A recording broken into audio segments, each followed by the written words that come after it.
আলতাফ কাজ করতেছে খেতে, ভুট্টার ডান্ডা খেতে কাজ করতেছে। এমন সময় বিএসএফ আমার বাড়ির আসিয়া আমার বাড়ির কর্নার থেকে ওরা ফায়ার করে। ফায়ার করার সাথে আমি ওই সময় আমি ঘুমিয়েছিলাম। এনে ফায়ার করার সাথে সাথে মানে ঘুম থেকে ঝাঁপিয়ে উঠিয়া আমার ভাই সহ আগে যাই, কি ব্যাপার, কেন আপনাদের এখানে গুলি করেন, আইনকে অমান্য করেন? হ্যাঁ, এমন সময় বিএসএফ জঙ্গলের মধ্যে কিছু না বাড়িয়া হিরিমকে আমার ভাইকে দিলে ফায়ার করিয়া, ফায়ার করে দিয়ে ওরা দৌড় মারলো, ভারতের চলে গেল। হ্যাঁ, এটা কি ন্যায় না অন্যায়?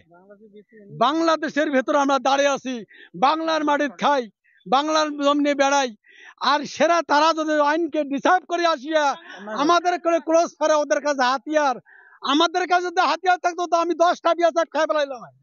বাংলাদেশি লোক আমার বাংলাদেশে কাজ করতেছে, এখানে বাংলাদেশে গরু ছাগল বান্ধা হয়েছে, ওমা 3-4 জন আসিয়া বাংলাদেশের গরুর নসি খুলি দিয়ে নিয়ে যা বাংলাদেশে আমার আলতাফ নাম দেবর হয়, তাই ওখান থেকে খেত বাড়িতে কাজ করতেছে, ভাড়াম করে হাঁকাও বাংলাদেশের সীমান্ত একটা ভেতর ঢুকছে, ঢুকিয়ে গুলি করছে। তারপর কইছে বলে ভাই তুমি ভাগ্যা চলে যাও, বাংলাদেশ এখানে বাংলাদেশ ঢুকো না। ওই কথা কইতে গেলে আলতাফ ডাইরেক্ট গুলি করে দিছে বুকের মধ্যে।